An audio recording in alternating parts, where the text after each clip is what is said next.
दोस्तों, मिस्र के बारे में कौन नहीं जानता। यह सरजमीन आज भी रहस्यों से भरी पड़ी है।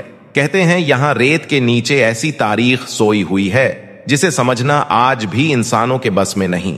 हर कुछ वक्त बाद जब यहां खुदाई होती है तो कुछ नया राज सामने आ जाता है। कभी पुराने मकबरे, कभी हैरान कर देने वाली मम्मियां, कभी ऐसे अजीब निशान जिनका मतलब कोई नहीं समझ पाता। और इस बार भी मिस्र ने दुनिया को चौंका दिया। इस बार बात किसी बड़ी इमारत, किसी सोने के खजाने या किसी बादशाह की तलवार की नहीं है। इस बार चर्चा एक किताब की है, एक ऐसी किताब जिसने इंसान को मौत को लेकर सोचने पर मजबूर कर दिया है। इसका नाम है बुक ऑफ द डेड, यानी हमारी भाषा में कहें तो मौत की किताब। साल 2025 में मिस्र की रेत के नीचे इस किताब की एक कॉपी मिली। आर्कियोलॉजिस्ट यानी पुरातत्व के माहिर लोग इसे जमीन से बाहर निकालने में कामयाब हुए। खबर दुनिया भर में फैल गई क्योंकि यह कोई आम किताब नहीं बल्कि लगभग 3000 साल पुरानी बताई जा रही है। सोचकर भी दिमाग घूम जाए कि इतनी पुरानी चीज आज भी सही हालत में मिल जाए। जब खोज की गई तो एक बहुत पुराने मकबरे के अंदर से एक ताबूत मिला। वो ताबूत लगभग 3000 साल पुराना था। जब उसे बहुत सावधानी से खोला गया तो अंदर एक ममी निकली और हैरानी की बात यह है कि उसके साथ लिपटी हुई यह किताब भी मिली, बिल्कुल सही सलामत, जैसे किसी ने उसे कल ही रखा हो। अब इस किताब में क्या था? लोग इसे इतना अहम क्यों मानते थे? यही बातें इस कहानी को दिलचस्प बनाती हैं। मिस्र के लोगों का मानना था कि इंसान की असली जिंदगी मौत के बाद शुरू होती है। उनके हिसाब से यह दुनिया एक तरह की तैयारी है। मौत आते ही रूह एक ऐसे सफर पर निकलती है जो बहुत लंबा और कठिन होता है। अंधेरे रास्ते और खतरनाक जगह है, अजीब माहौल और फिर हिसाब। उनसे पूछा जाता था कि उन्होंने जिंदगी में क्या किया, क्या नहीं किया। हम मुसलमानों का भी ईमान है कि मौत के बाद असल जिंदगी है और एक दिन इसका हिसाब किताब होगा। लेकिन मिस्र के लोगों का तरीका अलग था। वो बहुत से देवताओं पर यकीन रखते थे और उनकी नजरों में वही फैसला करते थे। इस मौत की किताब में ऐसे वाक्य, ऐसी दुआ जैसे शब्द लिखे हुए थे जो उनके हिसाब से रूह को इस सफर से निकलने में मदद करते थे। मुश्किल आए तो इन शब्दों को पढ़ा जाए, डर लगे तो इन लाइनों को याद किया जाए। उनका यकीन था कि यह बातें रूह के लिए दरवाजे खोल देती हैं और परेशानियां दूर कर देती हैं। शुरुआत में यह सारी लिखावट और मंत्र सिर्फ मिस्र के बादशाह यानी फिरौन के लिए थे। जब फिरौन मरता था तो उसके मकबरे की दीवारों पर यह मंत्र लिखे जाते। उनका मानना था कि फिरौन मरने के बाद भी ताकतवर रहता है और देवताओं को राजी कर लेता है। यहां तक कि अगर कोई देवता नाराज हो जाए तो उसे डराने के लिए भी दीवारों पर शब्द लिख दिए जाते थे। यानी इस किताब को बहुत असरदार माना जाता था। धीरे धीरे वक्त गुजरता गया और यह चीज सिर्फ बादशाहों तक सीमित नहीं रही। अमीर लोग भी इसे अपने ताबूत पर लिखवाने लगे। फिर आम आदमी भी इसे खरीदने की कोशिश करने लगा। दुनिया छोड़ने से पहले हर इंसान चाहता था कि मौत के बाद उसके साथ यह किताब रहे ताकि उसकी रूह को मदद मिले, उसे अकेले ना चलना पड़े और अगर सवाल जवाब हो तो वह पास हो जाए। उनका यकीन इतना गहरा था कि लोग अपनी जिंदगी में ही पैसे जमा करके यह किताब खरीद लेते थे। कोई चाहे कितना भी गरीब हो, उसकी कोशिश यही होती कि मरने तक उसके पास यह किताब आ जाए। जिसके पास यह किताब ना होती, लोगों को लगता उनका सफर मौत के बाद बहुत मुश्किल होगा। सोचिए, इंसान कितना बेबस होता है मौत के मामले में कि वह दुनिया भर की मेहनत सिर्फ एक किताब पाने में लगा देता था ताकि आखिरता जैसी जगह में उसे सहारा मिल सके। यह बात हमें भी यह बताती है कि इंसान हमेशा से मौत और उसके बाद की दुनिया को लेकर परेशान रहा है। हर दौर में लोग कोशिश करते रहे हैं कि किसी तरह सच्चाई को समझ लें, डर को कम कर लें, और इसी डर और तलाश ने इंसानों को यह किताब बनाने पर मजबूर किया। यह किताब न सिर्फ मौत के बाद की दुनिया की झलक दिखाती है बल्कि यह भी बताती है कि प्राचीन लोग किस तरह सोचते थे, क्या मानते थे और किस चीज को हकीकत समझते थे। आज विज्ञान तरक्की कर चुका है, टेक्नोलॉजी आसमान छू रही है, लेकिन मौत के बाद की दुनिया आज भी रहस्य ही है। कोई नहीं जानता कि असल में क्या होता है। फर्क सिर्फ इतना है कि हम अपने ईमान और यकीन के साथ जीते हैं कि हमारा हिसाब अल्लाह करेगा और वही सबसे बढ़िया फैसला करने वाला है। मिस्र के लोगों का तरीका अलग था, लेकिन इंसानी फितरत एक जैसी है। हर इंसान चाहता है कि उसका अंजाम अच्छा हो। हर इंसान चाहता है कि वह अकेला ना रह जाए और यही हिसाब इस किताब को इतना खास बनाता है। दोस्तों, ये तो थी कहानी की शुरुआत, असली रहस्य अभी बाकी है।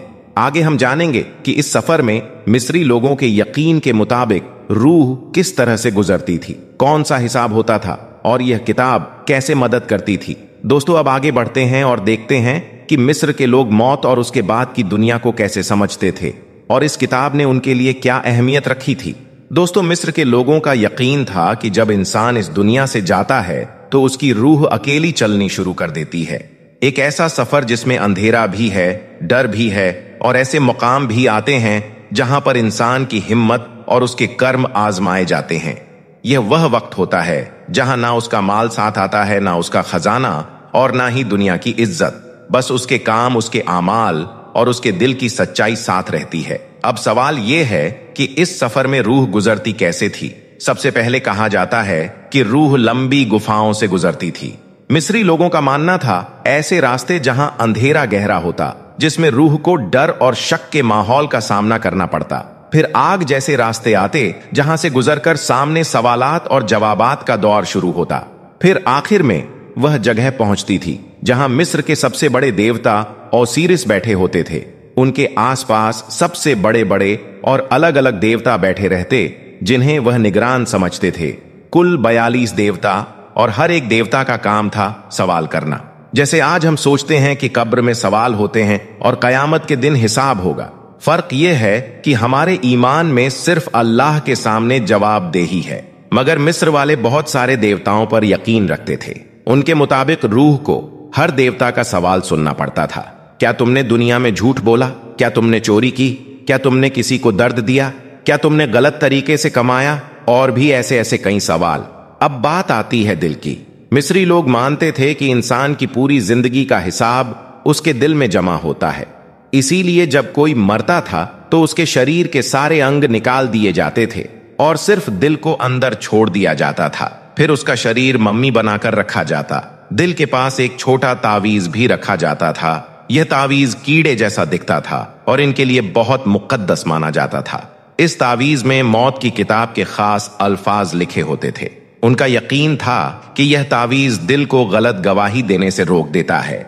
यानी अगर इंसान ने जिंदगी में कोई गलती की होती तो दिल उसे बोल देता, मगर यह तावीज दिल को चुप करवा देता ताकि रूह बच जाए और उसकी तकलीफें कम हो। सोचिए, इंसान दुनिया में कितना भी ताकतवर हो, मौत के बाद उसे अपने कर्म ही सहारा देते हैं। और यहां मिस्र के लोग उस सहारे को इस किताब और तावीज की शक्ल में ढूंढते थे।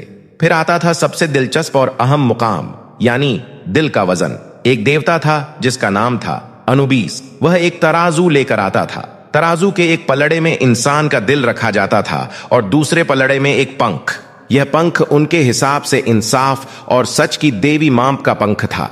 अगर दिल उस पंख के बराबर होता या उससे हल्का होता, इसका मतलब होता कि इंसान की जिंदगी नेक थी। फिर उसकी रूह को आराम की, सुकून की जगह भेज दिया जाता।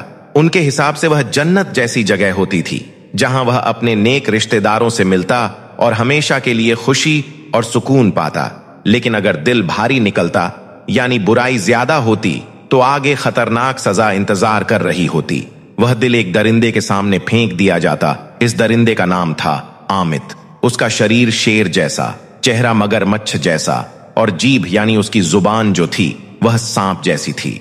उनके मुताबिक यह सबसे डरावना जीव था जिसके दिल को वह खा लेता। उसकी रूह हमेशा के लिए खत्म हो जाती, यानी ना कोई वापसी, ना कोई दूसरी जिंदगी। मिस्र वालों के मुताबिक यही सबसे बड़ी सजा थी, हमेशा की मौत, ना मुक्ति, ना राहत, ना आगे कोई राह। अब जरा सोचिए, इंसान कितना कुछ कर गुजरता है सिर्फ इस डर से कि उसके बाद क्या होगा। मिस्र के लोग अपनी पूरी उम्र बिताते थे यह किताब खरीदने में, ताकि एक दिन मौत के बाद यह उनकी मदद कर सके। कोई इसे ताबूत में रखता, कोई मम्मी के पास, कोई ताबीज में बनवा लेता। यानी मौत का ख्याल इंसान को हमेशा बेचैन रखता है। चाहे कोई फिरौन हो जिसने दुनिया पर राज किया हो, या कोई आम इंसान जिसने मेहनत से जिंदगी गुजारी हो, सबका डर एक जैसा है। और यही मोड़ है जहां यह कहानी हमें यह सोचने पर मजबूर करती है। मिस्र के लोग अपने तरीके से आखिरत को समझने की कोशिश कर रहे थे, मगर हमारा ईमान है कि फैसला सिर्फ अल्लाह करेगा। कौन जन्नत के लायक है, कौन नहीं, इसका हुक्म उसी के पास है। वह सबसे बड़ा फैसला करने वाला है और उसकी रहमत सबसे ज्यादा है। लेकिन दोस्तों, इस मिस्री कहानी से एक बात साफ समझ आती है कि इंसान हमेशा से मौत और उसके बाद की जिंदगी के बारे में सोचता आया है। हर जमाने में लोग यह समझने की कोशिश करते रहे हैं कि आखिर मौत के बाद क्या होता है। हमारा मजहब हमें यह बताता है कि इंसान की असली कीमत उसके आमाल है।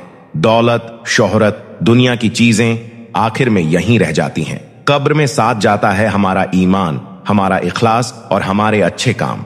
मिस्र के लोग अपने तरीके से बचने का रास्ता ढूंढते थे और हमारे लिए रास्ता साफ है। अल्लाह पर भरोसा, उसकी मर्जी के मुताबिक जिंदगी और नेक आमाल।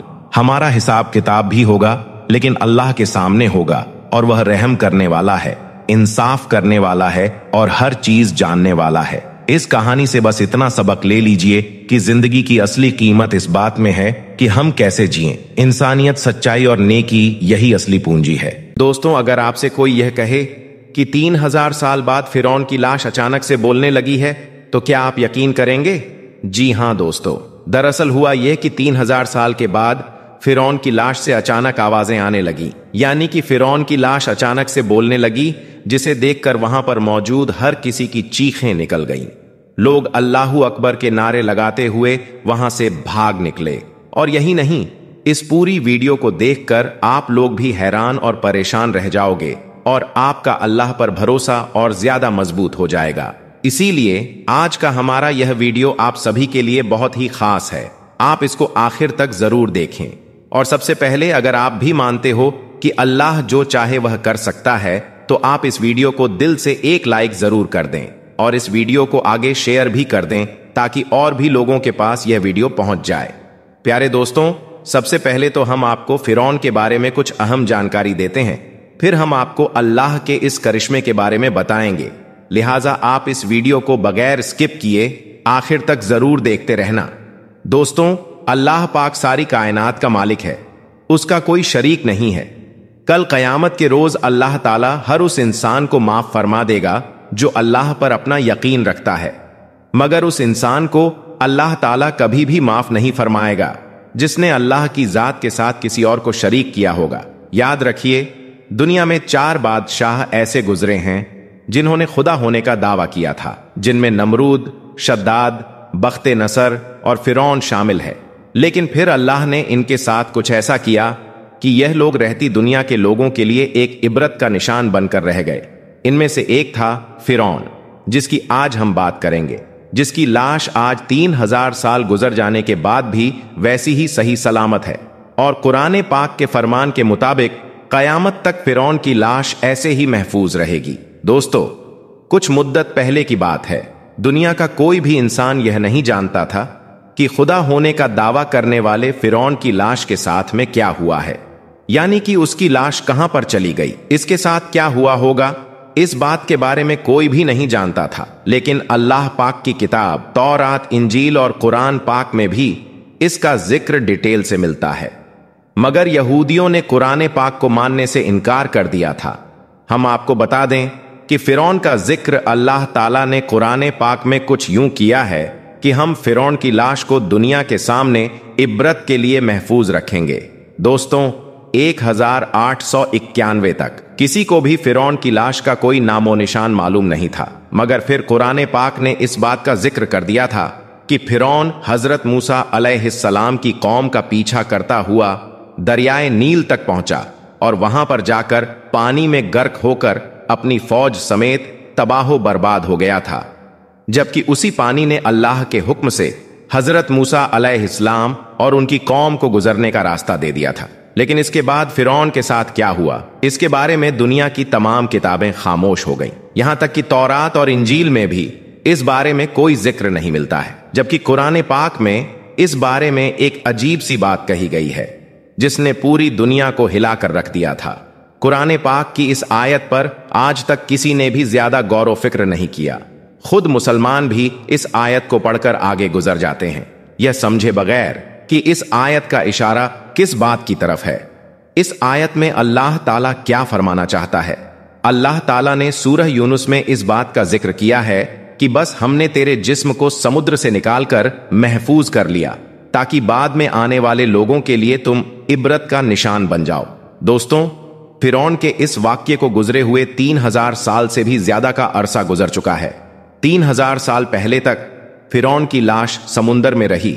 इसके बाद अल्लाह ताला ने दुनिया वालों को दिखाने के लिए कि मेरा कुरान सच्चा है, मेरे प्यारे नबी हजरत मोहम्मद सल्लल्लाहु अलैहि वसल्लम का फरमान सच्चा है, यह दिखाने के लिए अल्लाह ताला ने फिरौन की लाश को समुंदर से बाहर निकालकर फेंक दिया। फिर कई दिनों तक फिरौन की लाश समुंदर के किनारे पर पड़ी रही। मगर यहां पर अल्लाह की कुदरत देखें। इस बीच फिरौन की लाश को किसी भी जानवर ने मुंह तक न लगाया, यहां तक कि कोई परिंदा भी उस तरफ से नहीं गुजरा। लेकिन फिर एक दिन एक मिस्री शख्स भेड़ बकरियों को चराता हुआ उस तरफ चला गया और उसने फिरौन की लाश को समुंदर के किनारे देख लिया। इसलिए फिर उसने यह खबर मिस्र के वजीर तक पहुंचा दी। इसके बाद फिरौन की लाश को दरबार में लाया गया। फिर उस पर तहकीक के लिए उसे काहिरा ले जाया गया। वहां पर ले जाकर फिरौन की लाश को जमीन के अंदर दफन कर दिया गया। मगर अल्लाह के हुक्म से जमीन ने भी फिरौन की लाश को बाहर फेंक दिया। फिर उसकी लाश को एक ताबूत में रखा गया और इसके बाद उसे मिस्र के एक म्यूजियम में रख दिया गया। तब से लेकर आज तक यानी कि 3000 साल गुजर जाने के बाद भी फिरौन की लाश वैसे ही सही सलामत रखी हुई है। और कुरान पाक के फरमान के मुताबिक कयामत तक फिरौन की लाश ऐसे ही सही सलामत रहकर लोगों के लिए इबरत का निशान बनी रहेगी, ताकि अपने आप को खुदा कहने वाले का यह हाल देखकर आने वाली नस्लें सबक हासिल करती रहें। कहा जाता है कि फिरौन का सिर और गर्दन का हिस्सा खुला हुआ है, जबकि जिस्म के बाकी हिस्सों को एक पट्टी में लपेट कर रखा गया है। और कहा जाता है कि फिरौन की नाक का सामने वाला हिस्सा गायब है, उसको दरिया के किसी हैवान ने या किसी बड़ी मछली ने खा लिया था। फिर इसकी लाश को दरिया के किनारे फेंक दिया गया था, ताकि यह दुनिया वालों के लिए इबरत का निशान बनकर रह जाए। दोस्तों, इसके बाद से फिरौन की लाश वैसे ही रखी हुई है और हजारों साल गुजर जाने के बाद आज भी फिरौन की लाश पर गोश्त वैसे ही तरोताजा मौजूद है। वल्लाहु आलम यह सच है या झूठ है, मगर ऐसा कहा जाता है कि जिस म्यूजियम में फिरौन की लाश रखी हुई है उस म्यूजियम में चूहे भी छोड़े हुए हैं, जिनको हर साल 15 मार्च के दिन फिरौन की लाश पर छोड़ा जाता है, ताकि वह फिरौन के जिस्म का बढ़ा हुआ जो गोश्त होता है उसे खा ले और वापस फिरौन की बॉडी अपने असल दायरे में आ जाए। इसके बाद फिरौन की लाश की ड्रेसिंग की जाती है और फिर उसको वापस शीशे में बंद कर दिया जाता है। इसके बाद उसकी लाश 1 साल तक ऐसे ही शीशे में बंद रहती है।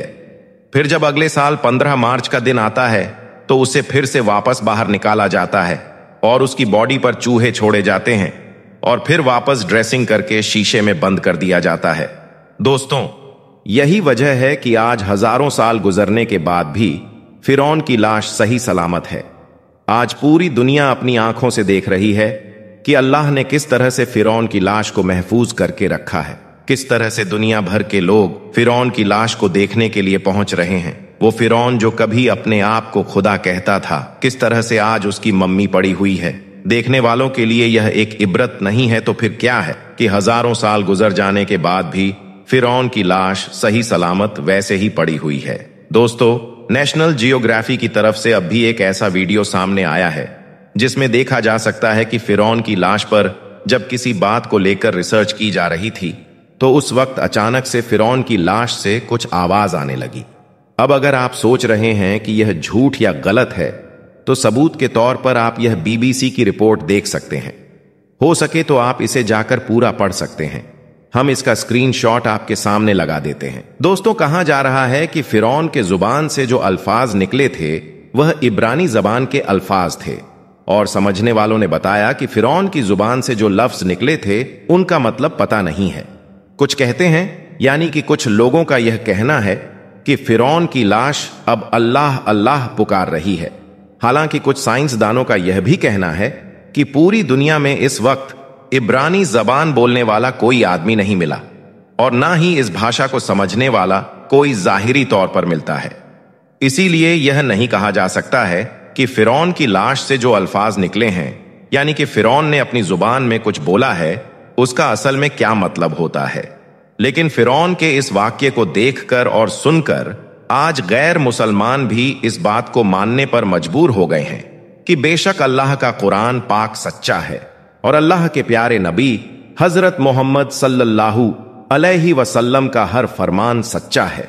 दोस्तों, फिरौन के इस पूरे वाक्य को अल्लाह ताला ने कुरान पाक में कुछ यूं बयान फरमाया है, और हमने बनी इज़राइल को दरिया पार करा दिया और फिरौन और उसके लश्कर ने सरकश और जुल्म से उनका पीछा किया, इसलिए हमने दरिया का पानी चला दिया जिससे वह वहीं पर गर्क होने लगे। हालांकि जब वह गर्क होने लगे तो फिरौन कहने लगा कि मैं इस बात पर अभी ईमान लाता हूं कि अल्लाह के सिवा कोई माबूद नहीं है, अब मैं मुसलमान होना चाहता हूं। तब उससे कहने वाले ने कहा, ए फिरौन, तू अब ईमान लाता है, इससे पहले तो तू बड़ा नाफरमान था, तू तो बड़ा फसादी था। आज हम तेरी लाश को हमेशा हमेशा के लिए बचा लेंगे ताकि तू बाद में आने वालों के लिए एक इबरत का निशान बनकर रह जाए और तुझे देखकर लोग कयामत तक इबरत हासिल कर सकें। दोस्तों, यही वजह है कि फिरौन की लाश को ना ही दरिया ने अपने अंदर रखा और ना ही जमीन ने अपने अंदर रखा। हजारों साल गुजरने के बाद आज भी उसकी लाश वैसे ही महफूज है और कयामत तक फिरौन की लाश ऐसे ही महफूज रहेगी और लोग इसे देखकर इबरत हासिल करते रहेंगे। लिहाजा दोस्तों, हमें भी गुरूर और तकब्बुर से हमेशा बचकर रहना चाहिए। तकब्बुर जो होता है वह हमारे अंदर नहीं होना चाहिए। दोस्तों, अब हम आपको बताने वाले हैं